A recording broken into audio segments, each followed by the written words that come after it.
Rico Paladar, estrella de la panadería 2021.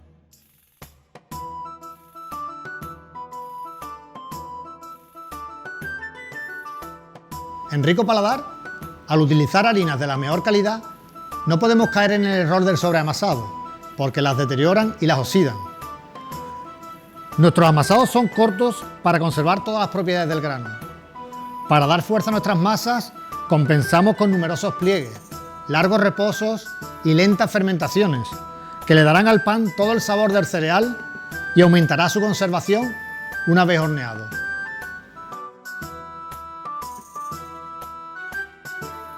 Rico Paladar ofrece esta información a las personas que apuestan por una alimentación saludable.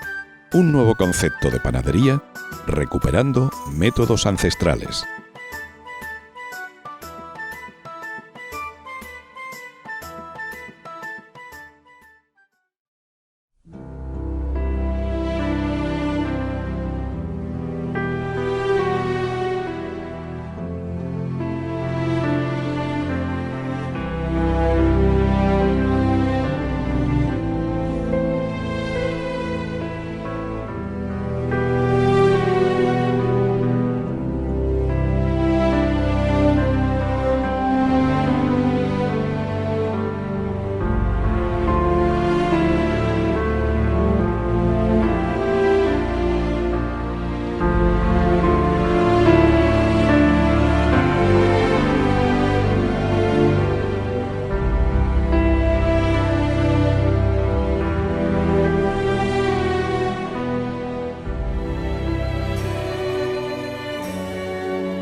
Y la primera impronta de aquella majestuosa construcción datada del siglo de las luces fue su trabajada verja de fundición, verdadera joya de hierro salida de las mentes más privilegiadas de la industria catalana.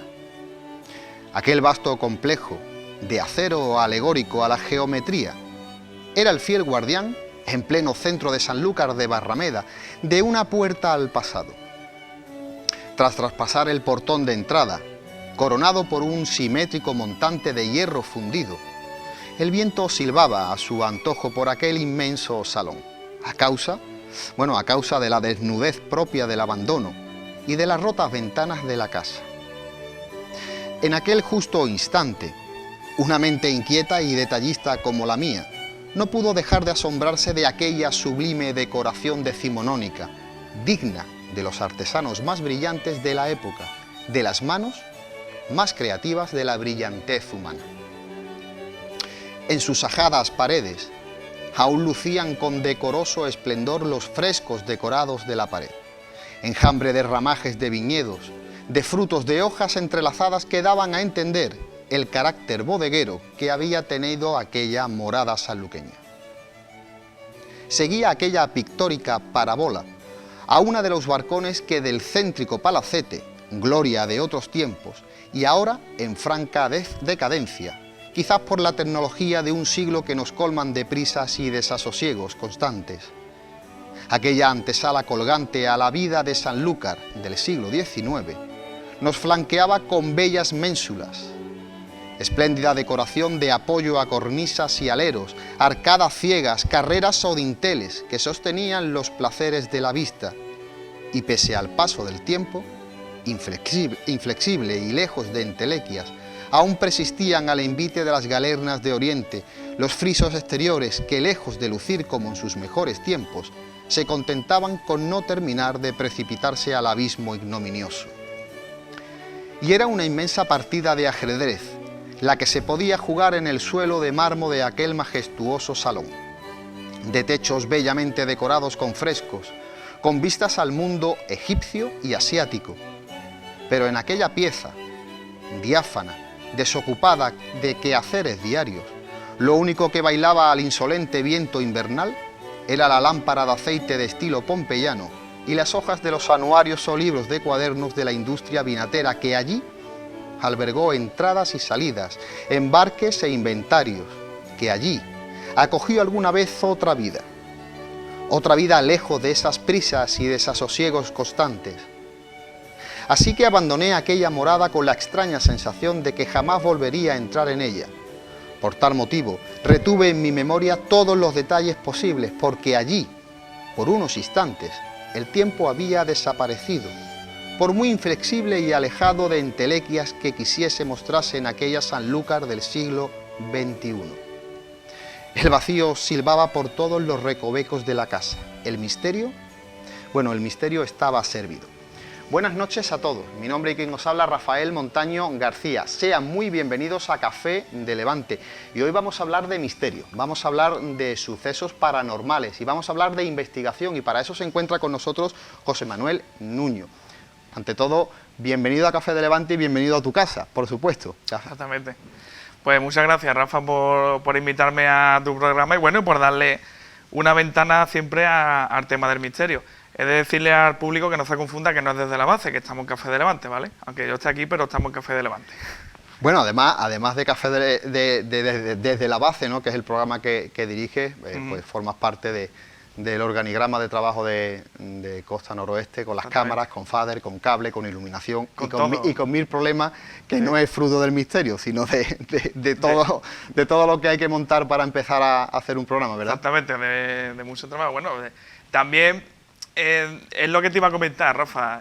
Muchos me han visto en el programa desde la base, hablando de deporte, otros me han visto en teatro, otros me han visto con la cámara, en muchos ámbitos. Pero aquí vengo a contar un ámbito un poco más privado mío, ¿no? Un ámbito un poco más oculto, que es mi pasión por el misterio desde muy pequeño. Pero además una pasión que yo particularmente había visto esos vídeos que andan rodando por las redes sociales, que se mandan y tal, y yo realmente no sabía que había sido tú el que había estado produciendo todos esos vídeos de misterio, que además están perfectamente editados y que son muy adictivos, como te he dicho antes, fuera de cámara. Y por eso yo te pregunto, José Manuel, desde hace algún tiempo, como hemos hablado, diriges y elaboras unos pequeños documentales desde un canal que se llama Granja Warren, ¿verdad? Exactamente. ¿Cómo surge este proyecto? Pues mira, el canal de Granja Warren, Granja de los Warren, es un canal que creo que lo abrí en el año 2014, 2015, y trataba de temas de misterio un poco más en general, hablando alrededor del mundo, ¿no? De leyendas de México, leyendas de Estados Unidos, un poquito más en general, ¿no? Para captar un poco audiencia a nivel global. El canal ese lo dejé un poco de lado, porque bueno, temas de trabajo y eso, dije, bueno, lo voy a dejar de lado. Y hace muy poquito, estamos grabando ahora mismo, a principios de año, pues yo empecé en esta nueva parte del canal, empecé en diciembre. Y bueno, y ahora te contaré todo lo que he ido descubriendo y todo lo que... Pero dije, bueno, voy a retomar el canal. ¿De qué hablo? ¿No? Porque claro, después de 4 o 5 años inactivo, digo, mira, voy a retomar el canal, me lo voy a tomar más en serio y voy a intentar hablar de temas de misterio, voy a investigar y tal. ¿De qué hablo? Me siento en el ordenador, me siento a la mesa, ¿de qué hablo? Digo, bueno, voy a buscar una leyenda de Argentina, voy a buscar una leyenda de Chile, voy a buscar una leyenda... Tú sabes que allí por Latinoamérica el tema del misterio de las leyendas es una cosa que tienen día a día. O sea, es una cosa... México está muy Exactamente. ¿verdad? El Día de los Muertos allí en México se celebra... y entonces estoy sentado y digo... Y me acordé de una leyenda de aquí de Sanlúcar que me contaban desde muy pequeño, como es la Dama de Blanco del Palacio de Arizón, que tenemos aquí, ese gran palacio que tenemos, vamos, que es una maravilla. Y digo, oye, ¿y por qué no hablo de esto, no? Al fin y al cabo, Sanlúcar en mi casa, pues mira, voy a hablar de la Dama de Blanco del Palacio de Arizón, voy a investigar un poco la historia, qué hay de real y qué no hay de real, claro. Porque al fin y al cabo una leyenda es eso, ¿no? Es una historia que se cuenta... Puede tener toques reales, puede tener toques ficticios. Y sobre todo son leyendas que con el tiempo se van, digamos que haciendo muy grandes porque van pasando de generación en generación y se van distorsionando. Exactamente, claro, yo lo había escuchado desde muy pequeño y supongo que a mis padres pues también se lo contarían mis abuelos y creo que eso fue pasando, ¿no? Y digo, oye, pues voy a investigar un poco sobre esto y voy a hablar de este tema. Claro. Hice el vídeo, investigué un poco la historia, tal, y vi que tuvo muy buena aceptación por parte de lo que es el pueblo saluqueño y dije... Oye, pues parece que ha gustado bastante. A partir de ahí me empezaron a escribir por Facebook, me contaron, mira, que a mí me ocurrió esto aquí, que a mí me ocurrió esto tal, y dije, oye, pues yo creo que me podría centrar más a nivel local, intentar descubrir lo que tenemos en nuestra propia casa, ¿no? José, en esta vida hay dos tipos de personas. Los que realmente creen en el misterio, creen en el más allá, en los sucesos paranormales, bien por vivencias personales o bien porque realmente están predestinados a creer en ello. Y están también los que definitivamente no creen en nada de eso. Sí. A ti particularmente, ¿desde cuándo nace esa afición y empiezas a tener esas inquietudes por lo más allá? Pues mira, yo desde muy pequeñito recuerdo a mi padre y a mi madre poniendo el programa de Milenio 3 de Iker Jiménez, sí. la radio. Mi madre pues tuvo una serie de vivencias de pequeña que le traumaron, vamos, le siguen traumando hoy día porque lo sigue recordando, en una casa que tuvo ella cerca de la playa, que ahora si quieres te puedo comentar algunas cositas, total. Mi madre como que se crió con ese ámbito, como que lo normalizó un poco en su vida y como que me lo trasladó a mí también. Pues desde muy pequeño, programas de misterio, películas de terror, es como que me cría un poco en ese ámbito. De hecho, yo me siento cómodo, Rafa, cuando estamos hablando de misterio, cuando vemos una película de terror, cuando hablamos en ese mundo, yo ahí me siento cómodo, estoy como en mi casa, ¿no? Entonces, lo siento como muy materno, ¿no? Hablar también de este tipo de cosas. Y yo creo que lo tengo desde muy pequeño, como te he dicho, me lo fueron metiendo un poco en el subconsciente. Y que lo has normalizado también. Exactamente, lo tengo normalizado y para mí hablar, que tú me vengas y me digas, mira, que el otro día vi a los pies de mi cama a mi abuela por la noche, por ejemplo, como hay muchísimos casos de visitantes de habitación, yo no me voy a burlar de ti ni me voy a cachondear porque yo es una cosa que me la tomo en serio por, bueno, como tú bien dices, hay gente que no cree, hay gente que se burla de este tipo de temas, que dice, mira, el loco está hablando de esto tal. Mucha gente no quiere hablar por miedo, porque se van a burlar, vamos, seguramente a lo mejor tú mismo tengas algún caso personal y no lo has contado a nadie por miedo a que digas, oye, que voy a contar esto y a ver qué me van a decir, me van a tachar de loco, claro. ¿Sabes? Y al fin y al cabo yo creo que hay que normalizar un poco más estos temas porque es un tema que tenemos aquí. Como dijo Clara Taoce en un programa de Cuarto Milenio, que se me quedó esa frase, dice, mira, el tema del misterio, el tema de lo paranormal, es un tema que ahora mismo nosotros no podemos entender, no podemos darle una explicación, por eso es un misterio.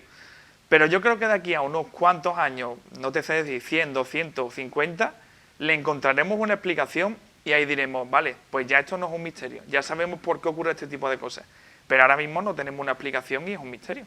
No, además ellos son los primeros cuando hacen algún tipo de investigación, algún tipo de documental, cuando la cosa no está clara, son los primeros en decirlo, ¿verdad? O sea, que realmente demuestran, yo pienso que demuestran una valentía, ¿no?, a la hora, porque ellos podrían jugar con todos los ruidos y con todas las cositas y tal, y básicamente, bueno, no lo hacen en muchas ocasiones, no hay nada, o se demuestra que ha sido una equivocación y se corrige al momento, ¿verdad? Exactamente, de hecho hay investigaciones que a lo mejor se va al sitio, se investiga tal, y no se obtiene absolutamente nada, o también hablamos de los medium, que esto es un tema que hay que tener mucho cuidado porque hay quien dice que es un medium, no es un medium, hay que tener un poco cuidado con este tema, pero bueno, que va a lo mejor a un sitio y no se encuentra absolutamente nada, como por ejemplo le ocurría a la protagonista del nombre de mi canal, como era Lorraine Warren, del matrimonio de los Warren, que de ahí viene el nombre de mi canal.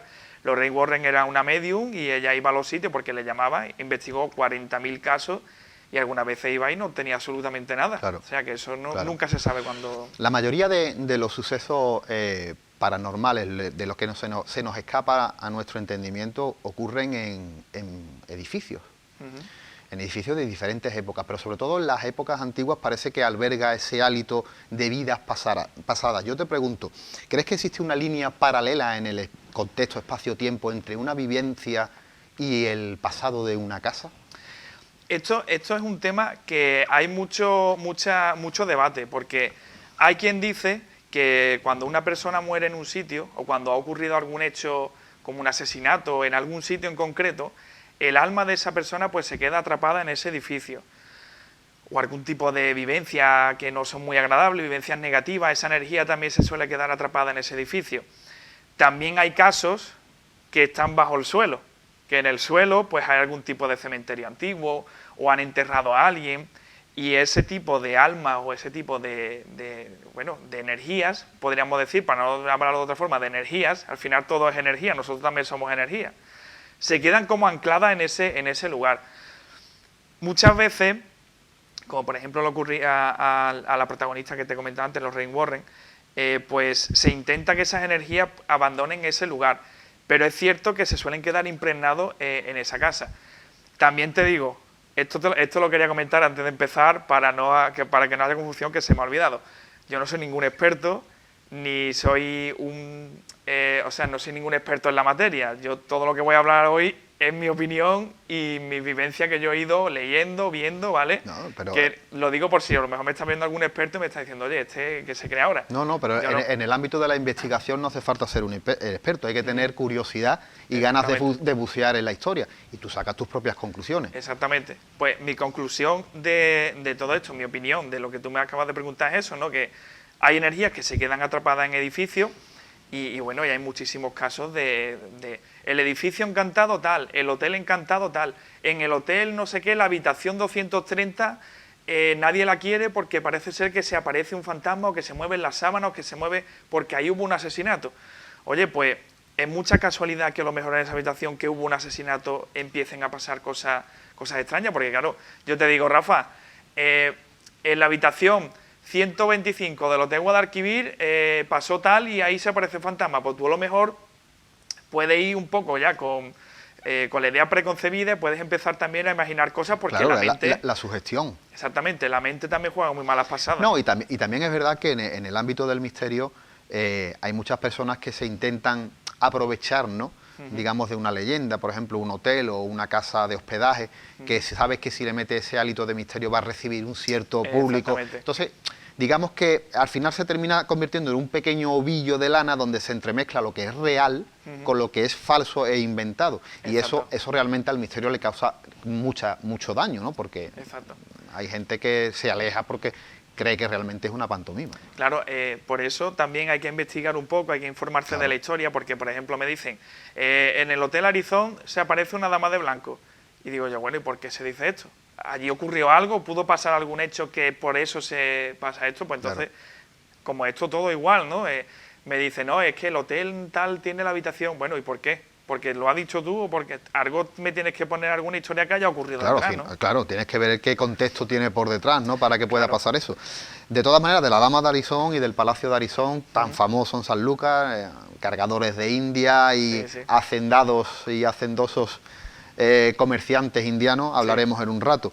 Pero haces un documental muy interesante que habla sobre la antigua casa de maternidad o el dispensario de San Ildefonso. Exactamente. Sitúanos históricamente y cronológicamente en el edificio, antes de empezar. Pues mira, yo estuve investigando, como bien os digo, porque me llegaron unos testimonios. Yo tengo un grupo en Facebook que se llama San Lucas Paranormal, que por cierto, esta entrevista la compartiré en el grupo. Yo soy el administrador de San Lucas Paranormal y de Granja Warren, yo soy el encargado. Me llega un mensaje a Facebook de un par de mujeres, de un par de sanluqueñas, que me dicen que cuando fue Cruz Roja, pues que vivieron una serie de sucesos un poco extraños allí en la casa de maternidad. Claro, yo, sinceramente, Rafa, no me tocó vivir la época de cuando era Cruz Roja, o si me tocó, era muy pequeño y no me acuerdo, y mucho menos de cuando era casa de maternidad. Entonces yo no sabía que en el conservatorio actual eso había sido casa de maternidad y había sido Cruz Roja. Entonces, claro, cuando me contaron lo que allí le ocurrió, me quedé, digo, ¿cómo, perdona? Y claro, ya no fue un testimonio, fueron varios, ¿no? Entonces ahí, a partir de ahí investigué, digo, bueno, esta historia de este edificio, ¿qué es lo que ocurrió aquí? Yo te lo resumo muy rápido porque tampoco me acuerdo de tantos datos, son muchas fechas, pasó de una familia a otra, la compró otra, ahí hubo mucho... Vamos, tú me corriges que sabes más de la historia de Casa Maternidad que yo seguro. Pero en resumen y acercándonos un poco más a la actualidad, era una casa de cargadores de India, como muchísimas casas de cargadores de India que había aquí en San Lucas, ¿no? Que según leí tenía como una gran bodega debajo también, una cosa así creo que leí. Total, la infanta Beatriz se decide a abrir una casa de maternidad que por lo que se ve le costó mucho trabajo, tuvo que vender una joya, también leí algo de eso, y quiso abrir esa casa de maternidad, bueno, pues para que los saluqueños y saluqueñas tuvieran un sitio donde poder ir a dar a luz a sus niños, ¿no? Que por lo que se ve antes pues no había muchos medios. Pues abre esta casa de maternidad, la infanta, como digo, la infanta Beatriz. Cuando muere la infanta Beatriz, su marido dona la casa a Cruz Roja, pero claro, estamos hablando de que a mí me comentan las protagonistas de Casa de Maternidad de que el edificio estaba prácticamente en ruinas cuando lo cogen ellos, ¿no? Sí, estuvo muchos años cerrado, lo que era la gota de la leche o gota de leche, ¿no? Exactamente. Estuvo cerrado muchos años. Exactamente, que me ha recordado también que aparte de Casa de Maternidad también era sitio para llevar a niños que pues no tenían muchos recursos económicos y estaban allí. O sea, hubo allí bastante actividad en ese lugar, que lo teníamos allí en la calle Almonte como muy escondida, no en un rincón, pero también te digo que eso entra tú en el edificio es grandísimo. Pues claro, yo cuando ya descubro esta historia, digo, bueno, primero ha sido Casa de Maternidad, allí ha dado a luz muchos niños, también ha habido niños allí, de niños con pocos recursos, y ya después pasó a hacer Cruz Roja. O sea, estamos todos un poco en el ámbito sanitario, ¿no? Estamos un poco en ese mundo.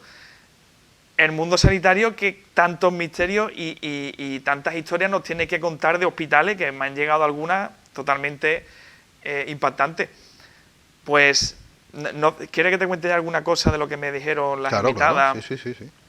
Pues total, entrevisto a las dos por teléfono, las llamo, les digo, mira, a ver si nos podemos poner en contacto, y me empiezan a contar, por ponerte un ejemplo, que allí hay un pozo, hay un patio de columnas en el conservatorio, los que hayan entrado pues sabrán de qué pozo me refiero, no hay otro. Y me comentaban las protagonistas que de allí procedían llantos de niños por las noches, se escuchaban llantos de niños gritando, niños pequeños, y que era, vamos, que lo escuchaban claramente y que era como algo muy repetitivo todas las noches, porque se quedaban allí los miembros de Cruz Roja a dormir, y que los llantos de niños porque lo escuchaban prácticamente toda la noche y que ya lo tenían como algo normalizado, porque decían, mira, nos tenemos que acostumbrar a esto, porque es que si nos vamos a asustar toda la noche cada vez que escuchemos llantos de niños que vienen del pozo, pues entonces nos vamos de aquí directamente. Que también hay que tener valor para sufrir una... Yo sé que el ser humano se acostumbra a todo, pero vivir una situación que se te escapa a la gente entendedera a todas luces no debe ser fácil, ¿verdad? Claro. Y yo también, yo se lo decía a las protagonistas. No, y además es muy interesante porque hablas de esos protagonistas. Esto no es un boca a boca que ha pasado durante generaciones y que se ha ido transformando, sino que has ido directamente a la raíz y a los protagonistas de primera mano. Exacto. Yo, cuando me llega algún tipo de historia, yo quiero que me hable directamente el que lo ha vivido, la que lo ha vivido, y también contrastar un poco con lo que me ha contado, porque yo te puedo contar una historia, me la invento y ya está, pero por lo menos contrastarla o intentar ver un poco también el tono en el que me lo está contando. A veces esa psicología tan importante. Exactamente, porque yo más o menos me puedo dar cuenta si te estás inventando algo, porque a lo mejor a la tercera pregunta que te he hecho ya a lo mejor te ha ido por otro camino. Y cambias la historia. Exactamente. Claro. Entonces, llantos de niños, se aparecían monjas, también me decían las protagonistas, espectros de monjas, por lo que se ve era principalmente una monja que se les aparecía algunas veces. Me decían las protagonistas, tomándoselo como en tono de broma, ya cuando escuchábamos a alguien chillar por un pasillo, pues ya decíamos, mira, ya se apareció otra vez, ya está aquí otra vez la monja apareciéndose, ¿no? Pero también es impactante, ¿no? Que te digan, pues se nos apareció una monja por allí algunas veces, y digo, es que se me pone de punto porque me acuerdo y me parece impactante.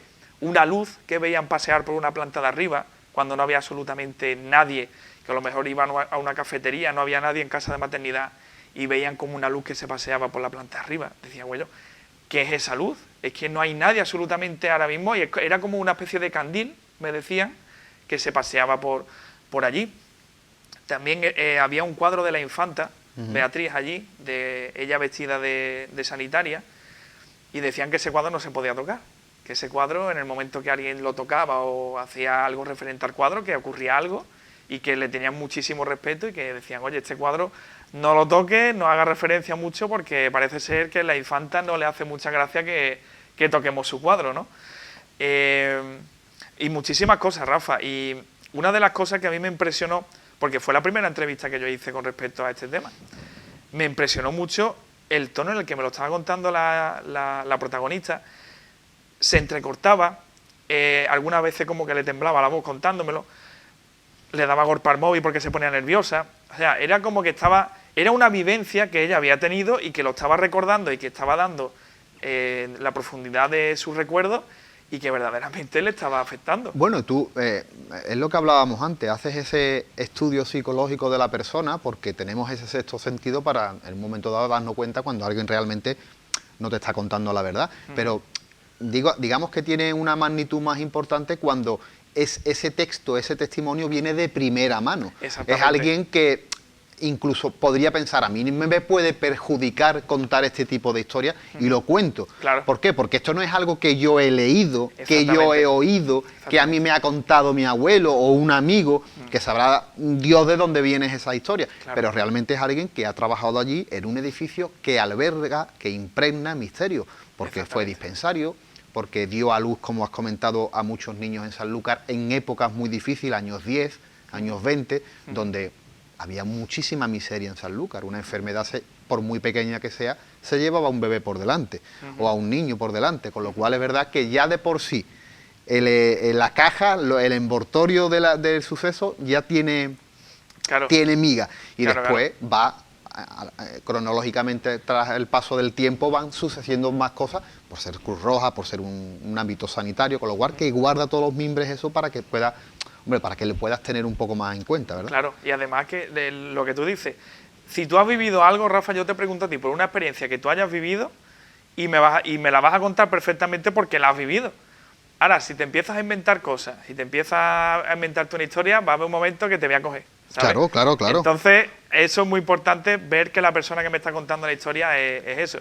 Y para terminar con la casa de maternidad, yo lo que quiero que el público entienda y vea que después de llevarse el edificio muchísimo tiempo en ruina, te metes allí, de Cruz Roja, un edificio muy grande, porque de casa de maternidad es muy grande, prácticamente en ruina.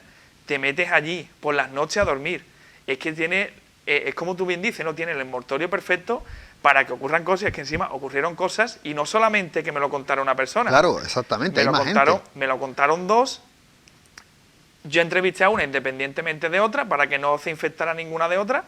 Coincidían en muchas historias y aparte hubo 3 o 4 compañeros más que dijeron, oye, que esto es totalmente cierto. O sea que...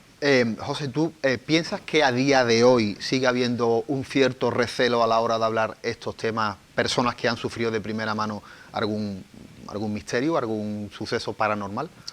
Lo hay muchísimo. De hecho, que yo esté hoy aquí frente a las cámaras hablando de este tema, seguramente haya algún que otro viéndolo que esté diciendo, este tío no está bien de la cabeza, está loco, está metiéndose...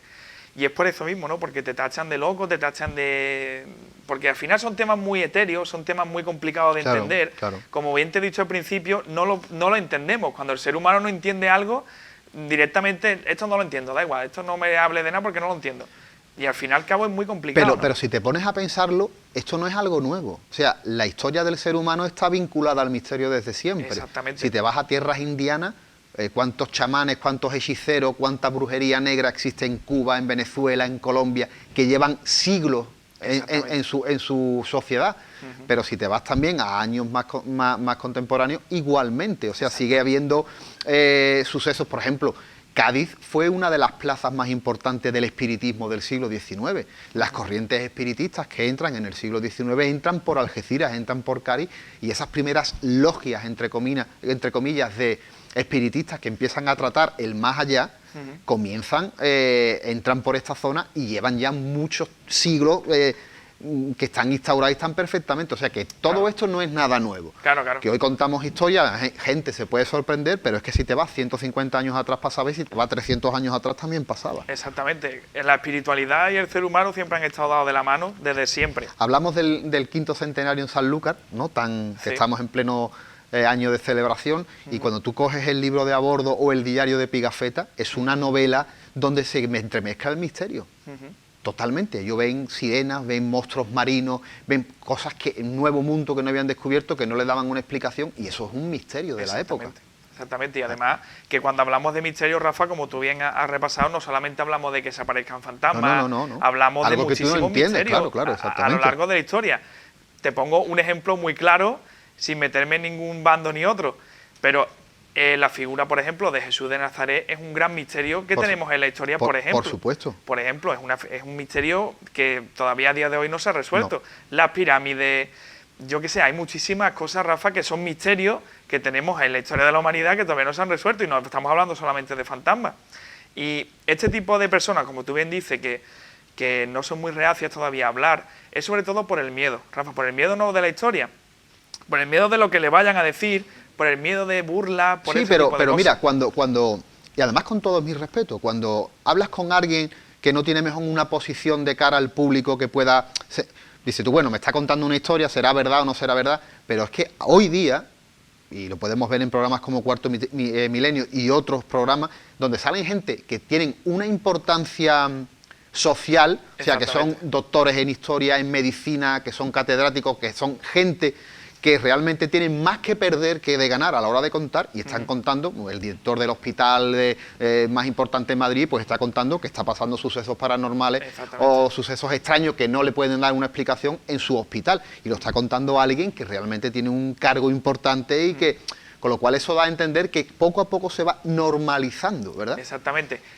Con el tema que me comentas de personas importantes también, hablamos de instituciones que a lo mejor cuando se ponen públicamente a este tipo de temas, como puede ser la policía, como puede ser Guardia Civil... Sí, los militares. Los militares, claro. Que hay muchísimos testimonios también de policías militares que incluso van a Cuarto Milenio con la cara tapada porque no quieren que sepas quién es ni a lo que se dedican, pues... Es lo que tú dices, ¿no? Que es lo que ganan contando este tipo de historias, porque no ganan absolutamente nada. Claro. Van allí porque tienen esa historia, la quieren contar, pues porque a lo mejor también para no sentirse solos, para decir, mira, que a mí esto me ha ocurrido y quiero compartirlo con todo el mundo para que lo sepan, ¿no? Claro. Sí, dime. No, te iba a comentar, que no sé cómo vamos de tiempo, ustedes me vais parando, que yo empiezo aquí a hablar y no...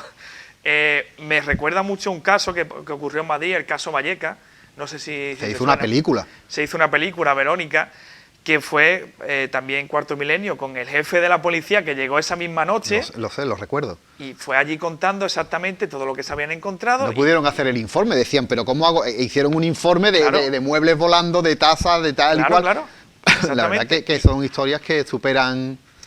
O sea, para esas personas que se burlan, ¿no?, de este tipo de cosas, decirle, bueno, ¿me puedes explicar esto porque ha ido el jefe de la policía local o de la policía de allí a esa casa y ha dicho, como tú has dicho, oye, no sé qué poner en el informe? Claro. Es que no sé qué poner en el informe porque es que hemos llegado aquí, han salido 2 compañeros míos policías corriendo de aquí porque no querían estar aquí. ¿Eso qué explicación tiene, no? Claro. Ahí es donde está todo esto. José Manuel, vamos a pasar unos momentos a publicidad y seguimos tocando otros temas de tu granja Warren. Muy bien, perfecto. Amigos de Café de Levante, volvemos tras unos anuncios publicitarios.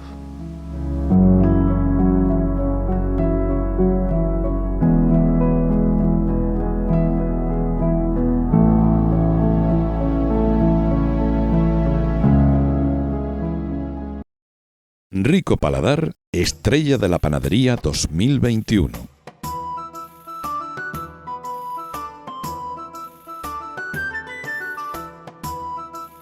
La masa madre natural de cultivo son levaduras vivas que hay que alimentar cada día solo con harinas de calidad y agua, y en un proceso biológico y lento consigue fermentar las masas ofreciéndonos un pan natural, con más sabor, con mejor conservación y, lo que es más importante aún si cabe, consigue deteriorar el gluten, evitando tantos problemas de intolerancias y alergias que estamos sufriendo hoy en día.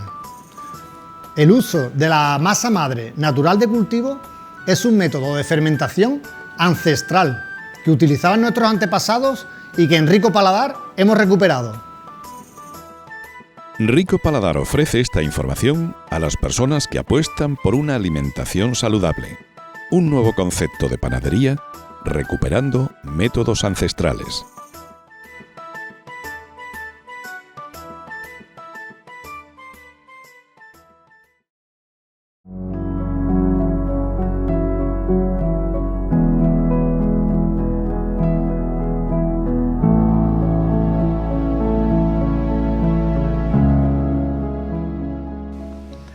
Amigos de Café de Levante, amigos de Costa Noroeste Televisión, seguimos hablando con José Manuel Nuño, hablando de misterio, de investigación y de aquellos sucesos que se nos escapan a nuestra simple vida, a nuestra simple vista y a nuestro día a día. Hemos estado hablando un poquito de esos primeros casos que has tocado, el caso de maternidad, vamos a tocar ahora el caso de la casa de Arizón y alguno más, pero vamos a seguir ahondando un poquito en esa psicología. ¿Qué percepción tienes tú cuando hablas realmente con un protagonista de una historia que alberga misterio? ¿Qué percepción tienes? Pues yo lo que te comentaba anteriormente, Rafa, yo me dejo llevar mucho por lo que me transmite, ¿no? Al fin y al cabo, yo también hago teatro, o sea, no hago teatro profesional, pero sí que estoy un poco acostumbrado al ámbito de la interpretación, y cuando un actor o una actriz me transmite algo, pues me llega, ¿no? Y cuando una persona me está contando una historia de misterio, si a mí se me ponen los vellos de punta, o si veo que lo que me está contando, veo que la persona, como te digo anteriormente, como que se pone un poco nerviosa, le tiembla un poco la voz, ese tipo de transmisiones que me llegan es lo que hace que yo la historia me la pueda llegar a creer o no. A mí, personalmente, se me ha puesto los pelos de punta muchísimas veces escuchando la historia, porque es que mientras me la está contando, ya te digo que esto no se lo está inventando. El tono de voz, ¿verdad? Exactamente, el tono de voz. Y cuando me decía una de las protagonistas, por ejemplo, de Casa de Maternidad, me repetía, mira, que a mí no me importa contarte esto porque es que a mí esto me ha ocurrido y me da igual lo que me digan porque a mí esto me ha ocurrido y yo te lo voy a contar. Y te lo voy a contar tal y como me pasó.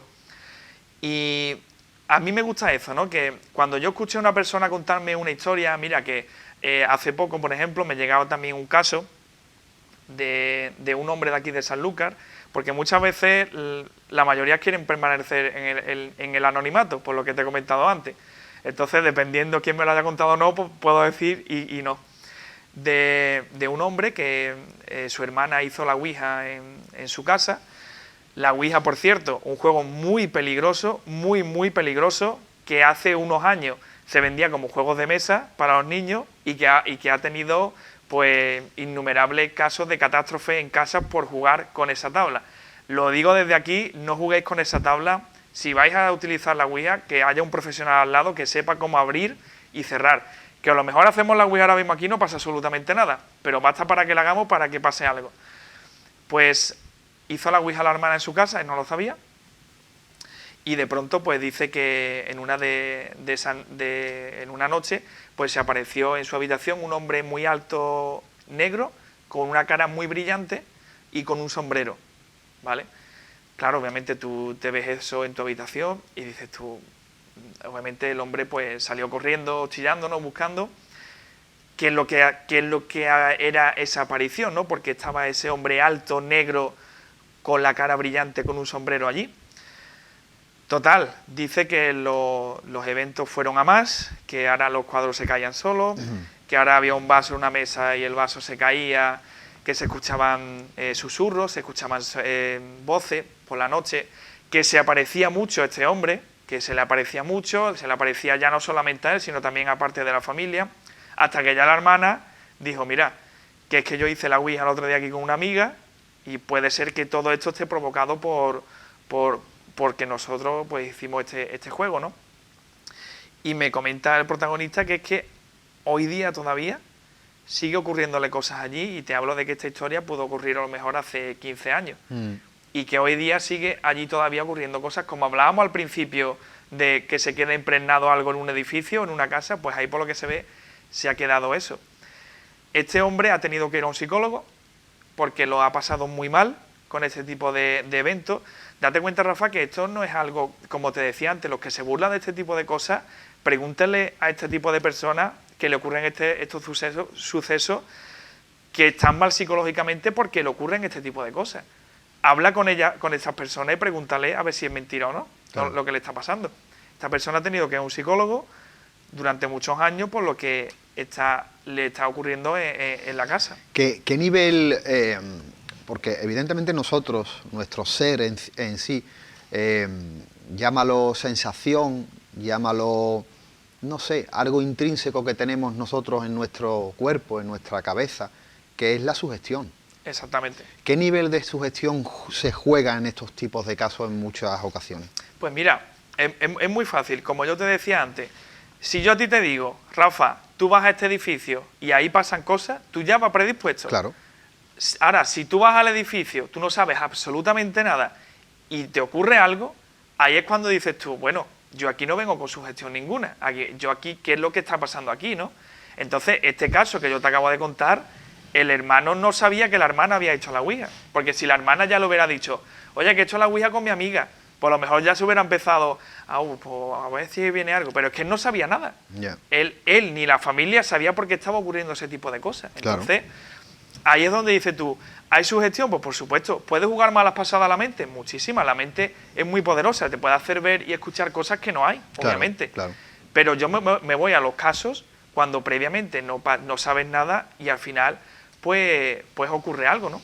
Bueno, José, hay otra gran historia que ha vivido en Sanlúcar y que ha pasado de generación en generación y que quizás se ha podido transformar y idealizar de otra manera, que es los sucesos que ocurren en el Palacio de Arizón, que has comentado anteriormente. Una antigua casa de cargadores a India, de una familia noble, ¿no?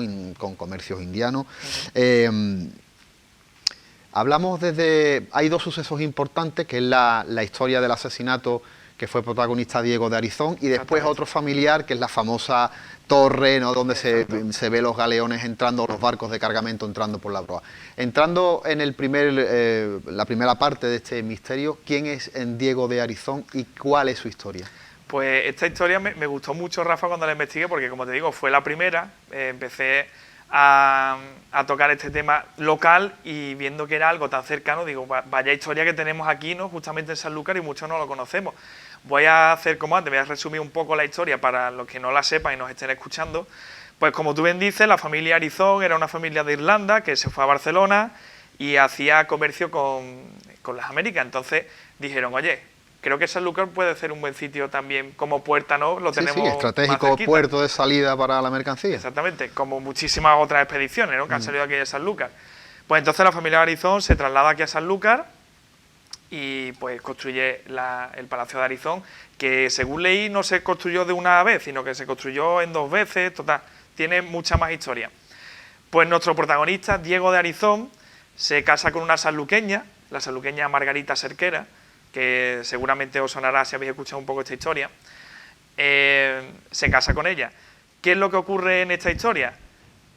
Como hemos dicho, Diego de Arizón es un comerciante, está todo el tiempo viajando, va de un sitio a otro. Entonces, pues su mujer pues estaba mucho tiempo sola. Margarita estaba mucho tiempo sola y ella pues no tenía ese afecto, ¿no? Buscaba un poco de calor humano, ¿no? Para que nos entendamos. Entonces, este calor humano lo encontró en uno de sus sirvientes, que como era Juan Peix, que era uno de sus, como he dicho, de sus sirvientes. Pues empiezan como una especie de idilio, ¿no? Quedan por las noches, también los otros sirvientes ven que van a dar muchos paseos juntos, ya empiezan a sospechar de que aquí pasa algo. Pues Diego de Arizón no se está enterando de nada, está ocurriendo el tema de la infidelidad ocurrió desde siempre, que no es algo nuevo, no. ocurrió desde siempre. Diego de Arizón no se está enterando de nada hasta que uno de sus sirvientes se lo cuenta. Le dice, oye, Diego, que Margarita te está engañando con Juan. En ese momento Diego dice, bueno, lo estoy contando un poco para que me entienda, un poco más cercano.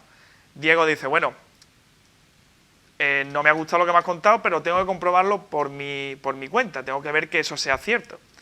Pues en una de esas noches Diego se esconde para ver si era real lo que pasaba en la habitación de Margarita y efectivamente ve como Margarita pues tiene... pues la aventura con Juan Peix.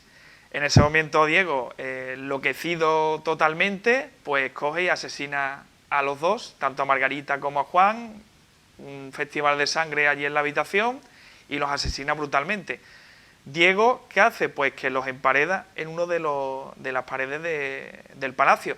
No sé muy bien si por guardar su reputación porque tiene muchos contactos importantes con la Casa Real, con muchas otras familias. Es un noble, Claro. Es de la nobleza, con lo cual tiene contactos a nivel judicial, a nivel estatal, claro. Entonces dijo, bueno, pues supongo que sería por eso, los emparedo aquí para que nadie se entere. Al final, no sé de qué forma, porque tampoco he encontrado una historia que profundice mucho, es lo que he podido encontrar. Se dan cuenta, a Diego va a un juicio, estuvo en la cárcel, en una cárcel de Cádiz, quiero recordar. Toda esta historia me la corrige si no voy bien, Rafa? Que tú te la sabes mejor que yo. No, pero... Porque yo en el tema de historia sí me pierdo un poquito más, ¿vale? Y al final pues consigue el indulto del rey de ese momento, que no recuerdo quién es, le paga una cantidad y consigue el indulto. Que por cierto, esa cantidad fue para parte del Palacio Real de Madrid. O sea que parte del Palacio Real de Madrid está financiado con un asesinato, ¿no? Podríamos decir. Con el caso judicial de Diego de Arizón. Entonces, esa es la historia real. Esto ocurrió. Además, y voy a poner un punto y coma ahí, hablas de una historia real, con lo cual estamos hablando de que esta primera parte de la historia del asesinato, del emparedamiento, el juicio, la cárcel y después la solución del caso, es una historia documentada y totalmente real. Aquí no estamos hablando de ninguna leyenda o de... Exacto. Estamos hablando de una historia totalmente real. Exacto. Y también este tipo de historias, Rafa, que yo, como ahora te voy a comentar de una que tú me comentaste, son historias de asesinato que han ocurrido aquí en Sanlúcar en algunas casas. Estos ya no son leyendas ni son fantasmas, estos son realistas. Pero esto yo siempre digo que el misterio y lo paranormal es un árbol y que esas raíces no solamente lleva lo misterioso, el más allá, lo paranormal, sino también la crónica negra de una ciudad. Exactamente. Es una raíz más de ese árbol. Exactamente, que la crónica, como bien dice, la crónica negra de Sanlúcar, también cuando te pones a investigar y a averiguar cosas, dices tú, vaya tela lo que aquí ha ocurrido también, claro. Vaya tela. Entonces, hay una parte de la historia que se dice, por lo que yo he podido leer, que nunca se encontraron los cuerpos ni de Margarita ni de Juan, que los emparedó en un lugar del palacio que nunca se llegaron a encontrar. Hay otra vertiente que dice que sí, que se encontraron y que, bueno, que salieron de ahí. ¿Y dónde viene la leyenda? Aquí ya hablamos de leyenda, aquí hablamos ya de un poco más de historia, puede ser real, puede no ser. Pues la leyenda es que Margarita Cerquera pues sigue anclada en este palacio y que se aparece por los pasillos del palacio. He escuchado en las noches de luna llena, en otros he escuchado que se aparece solamente en el Torreón. Ya va un poco la historia ramificándose por diferentes historias, ¿no? Pero esa es la leyenda básicamente. Hace poco me llegó un par de testimonios sobre el Palacio de Arizón, porque cuando estuvo en ruinas, allí se coló todo Sanlúcar, por lo que se ve, porque me está llegando, porque yo entré de pequeño, porque yo entré de joven, y me han llegado pues testimonios de gente que dice que lo ha visto, que vio a la dama de blanco, sobre todo de un espejo grande que había en la entrada, que yo no sé qué espejo se refieren porque no lo he visto, pero un par de testimonios me han llegado de que la vieron reflejada en ese espejo. Como bien te digo, tú te metes en el palacio con una sugestión, sabiendo que a lo mejor te puedes encontrar a la dama de blanco y a lo mejor te puedes jugar una mala pasada alguna sombra o algún reflejo, puede ser, no lo sé. Ya eso yo no lo puedo mostrar que sea cierto lo que me han contado. Claro. Yo digo, los testimonios que me han llegado, puede ser cierto o no, pero la leyenda de la dama de blanco, como la hemos contado, que se aparece, no se aparece, es una leyenda que la tenemos, en nuestra leyenda, ¿no? Como yo digo, en nuestra dama de blanco. Escúchame, otros países por menos hacen una película, ¿eh? Exactamente. O sea que aquí se podría escribir guiones de Hollywood. Esto lo coge Hollywood y hace una película, pero al momento. Exactamente, y es totalmente, como te digo, la historia es totalmente cierta, la del asesinato, y la hemos tenido aquí en Sanlúcar, aquí al lado, vamos. ¿Cuántas veces pasamos por el Palacio de Arizón, por allí por el Quinto Centenario? La vemos 20.000 veces, ¿no? Con que esta historia, para el que no lo sabe, es una historia que tenemos aquí oculta muchas veces y que en su momento pues quise darle un poco a luz y por lo que se ve pues gustó bastante. La verdad que gustó bastante. Bueno, y esa familia también pasa de generación de generación, llega a otro familiar de la Casa Arizón, perdón, y vemos el suceso, ¿no?, del famoso suicidio, ¿no? Suicidio danos unas pinceladas también y ya dejamos cerrado el caso Arizón. Exactamente, pues él también cuenta otra historia, que esto quiero recordar yo, que creo que también era alguna, que no sé si era cierto o no, porque no llegué a ver si era totalmente cierto. Pero uno de los miembros de la familia Arizón se sube en ese torreón, porque ese torreón, según tengo yo entendido, era tan alto para ver venir a los barcos de... La función de un torreón. Exactamente, para poder ver las embarcaciones. Pues uno de esos barcos venía cargado de plata, creo yo, o de algún tipo de joya preciosa, bueno, con algún cargamento bastante valioso. No sé exactamente, no me acuerdo ahora mismo cuál. Y pues lo ve en la barra que tenemos aquí en Sanlúcar hundirse. él lo ve perfectamente desde el torreón y en ese momento, pues, de la gran pérdida a lo mejor que se vio que iba a tener, pues se tira por el torreón y se suicida. Incluso se decía que se mantenía las manchas de sangre y todo en el torreón. Ya eso obviamente también con la reforma que se hizo, no sé si sería cierto o no, pero los que se colaron y a lo mejor pudieron mengargo, puede ser que sea cierto o no. Ya esto también queda leyenda y... Sí, eso forma parte ya del ideario colectivo del sanluqueño exactamente. Y quién sabe realmente lo que pasó. Y de todas maneras tenemos grandiosos archivos en Sanlúcar donde se podría intentar algún día buscar la historia a lo mejor de este comerciante y cuál fue realmente su final. Exactamente. Bueno, hay un libro, hablas en uno de esos vídeos de un libro importante que se llama... no tengo aquí, Cádiz Misterioso, Sí, Cádiz Misterioso, donde hay también un caso que ocurre en Sanlúcar de Barrameda. En este caso era una finca, era una casa que se llama La Milagrosa. Exactamente. Descubres esa historia y amplíanos un poquito porque me pareció también bastante sorprendente. Exactamente, pues mira, yo colaboro en un programa de radio que se llama Voces del Misterio con un investigador de aquí de Andalucía que vive en Sevilla, que se llama José Manuel García Bautista, que escribió Cádiz Misteriosa. Por lo que se ve, me puse en contacto con él, a partir de ahí, pues bueno, colaboro, y pues lo que se ve, a este hombre le gusta mucho Sanlúcar. Dice que es una tierra que viene aquí a veranear y que es una tierra, pues que cada vez que viene, pues le llega algún testimonio, le llega alguna historia, y en una de esas veces que vino, pues se encontró con la historia de La Milagrosa. La casa de La Milagrosa está situada donde estaba antes la policía, la oficina de la policía. Hay al lado un edificio que hace esquina, que tengo yo entendido por lo que me han contado, que allí pues iban los niños en verano, niños de fuera, pues bueno, para pasar allí unos días de verano. Sí, como un colegio interno. Exactamente. No recuerdo si eran niños de fuera de España que venían aquí. No, como no viví tampoco esa época, no sé muy bien qué es lo que había allí, pero que iban niños en verano sí lo sé.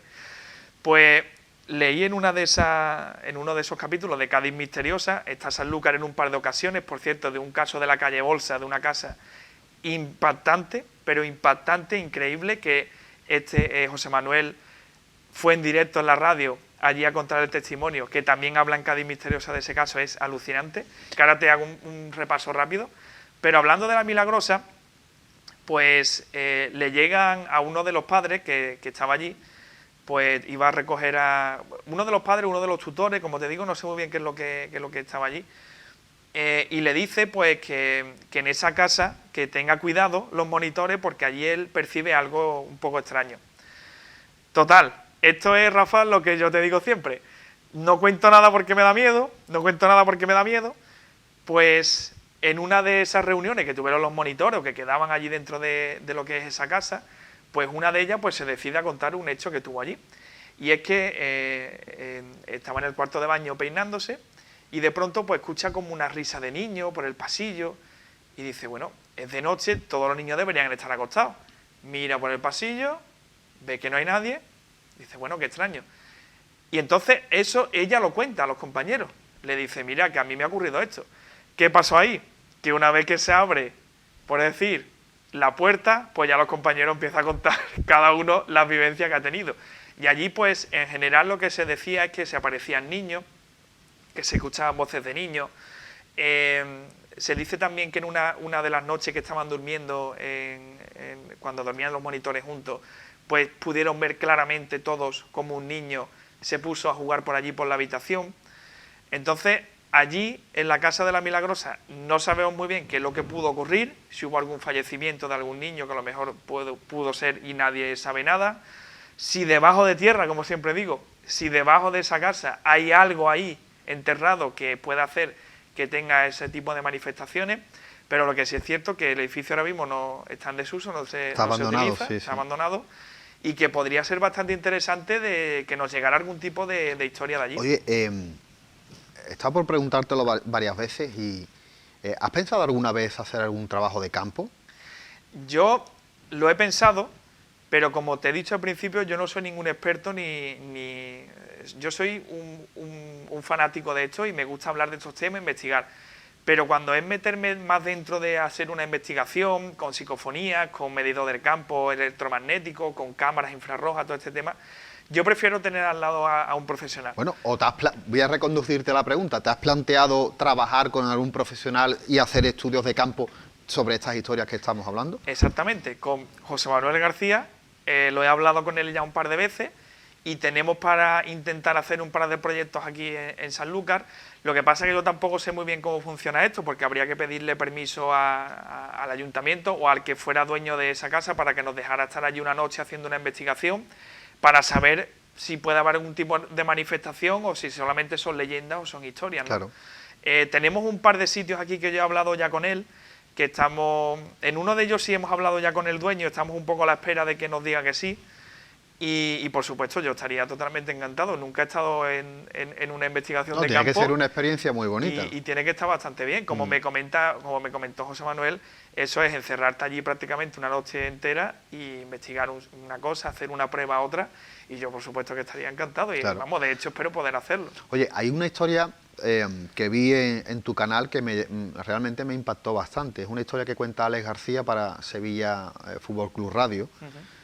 ¿Esos son los sucesos que pasan en la calle Bolsa?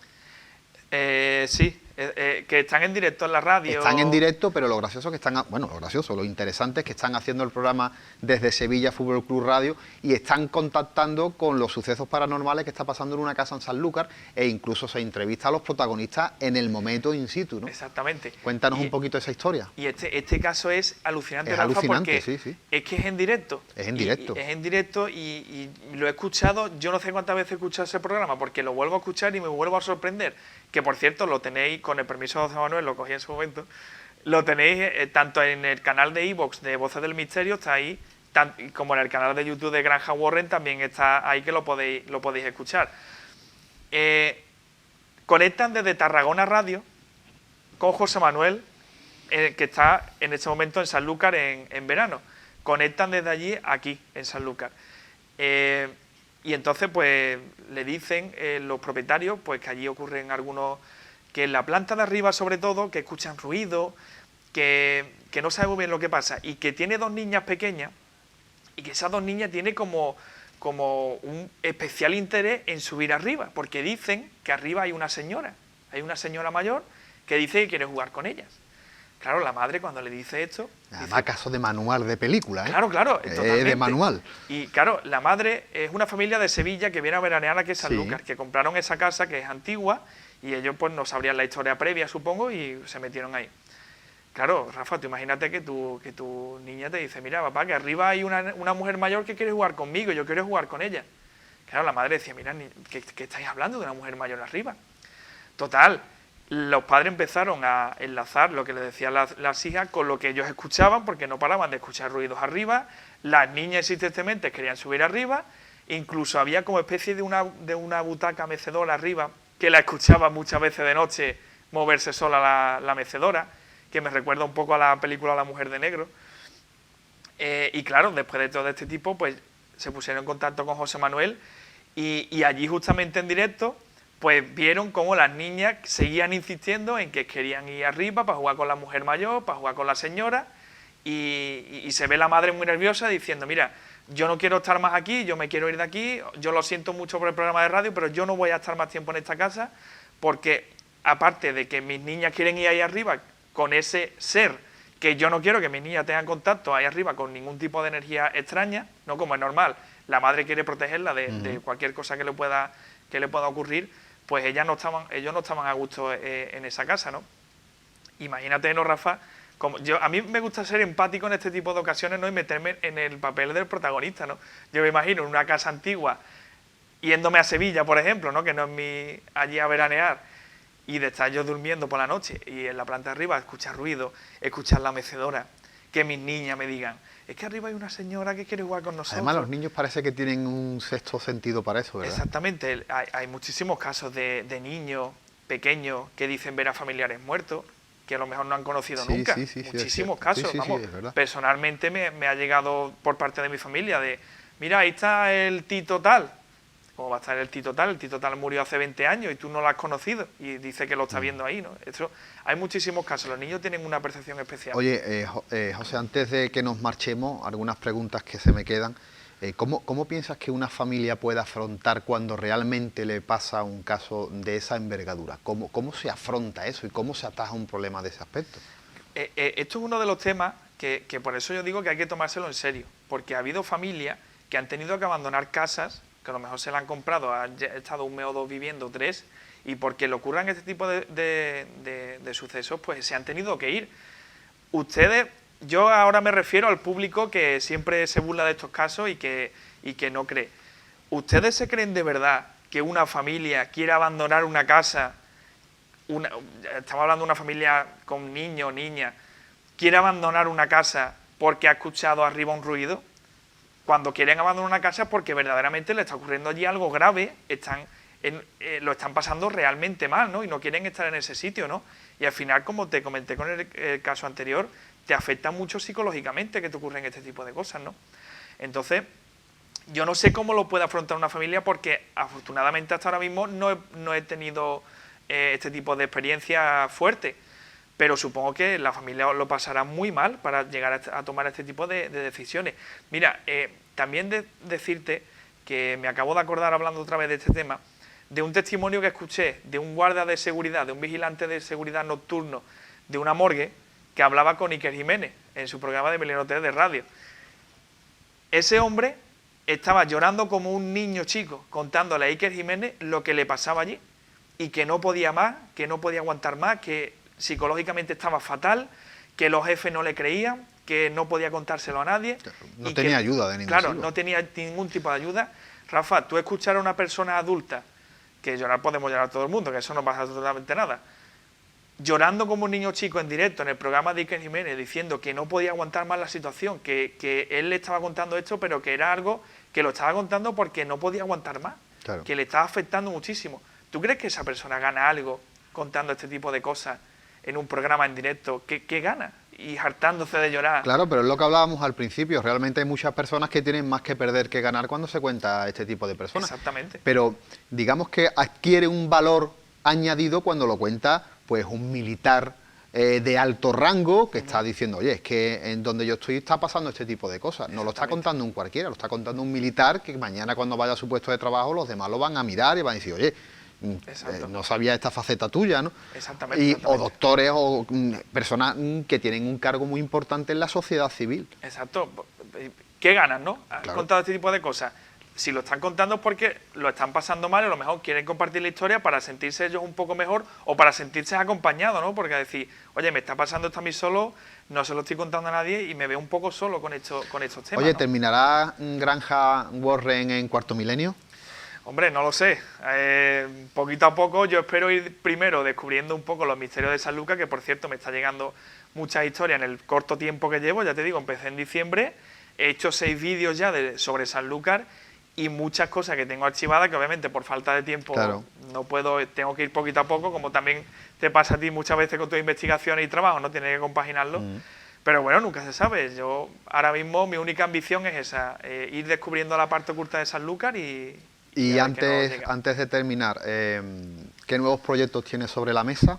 Pues mira, tengo varios proyectos, sobre todo de testimonios personales, de personas que me están llegando, testimonios personales, de preparar algunas cosas, algunos programas sobre esos testimonios. Un caso una historia que tú me dijiste, como es el caso de la Casa de la Infantona, que me gustaría también descubrir un poco más lo que allí ocurrió, porque lo que te estaba contando antes es que tengo un testimonio de un hombre que estuvo allí directamente en la obra, un hombre mayor que estuvo de joven allí y que efectivamente vio el Restos humanos, ¿no? restos humanos, que allí se descubrieron restos humanos, que tenía un puñal aquí, que era una mujer, que tenía un vestido, que estaba deshecho. Por lo que se ve en la Casa de la Infantona era un sitio de mucha juerga, mucho desfase, o sea que ahí pasaría algo. Ese es uno de mis proyectos.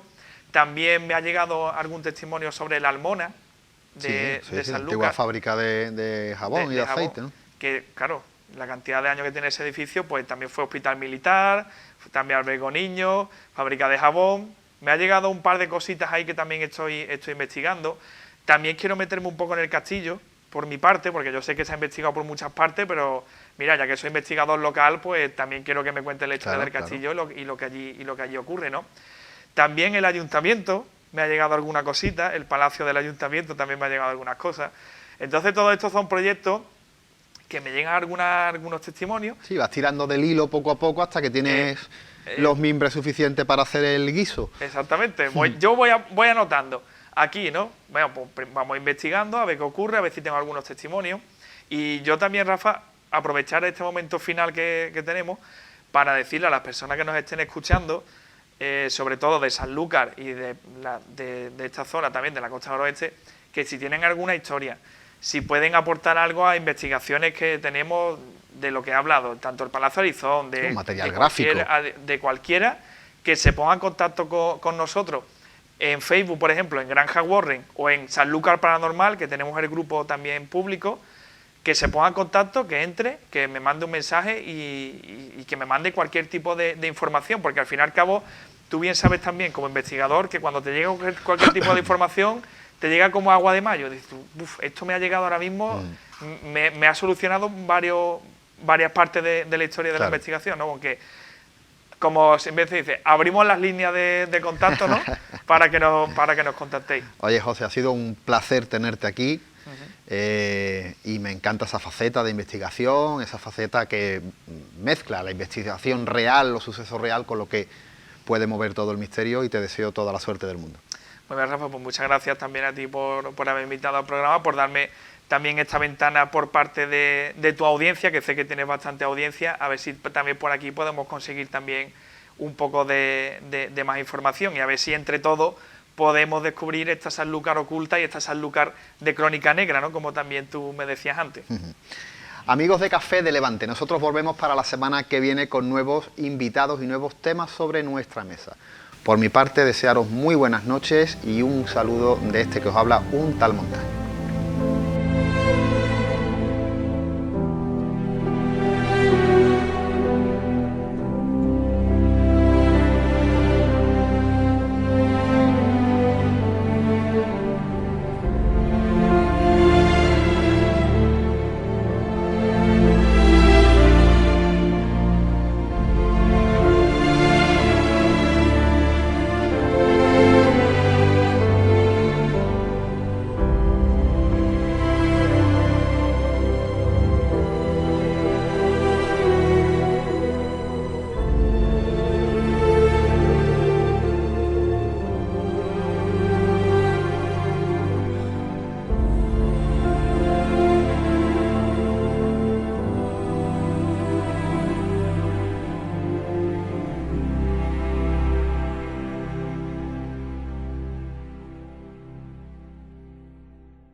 Rico Paladar, estrella de la panadería 2021.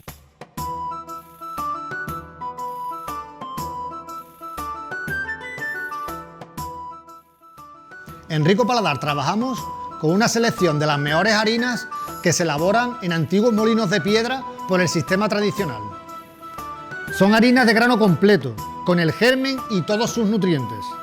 Harinas integrales, semi-integrales y cernidas, limpias sin aditivos. En ningún caso utilizamos harinas refinadas ni preparados industriales.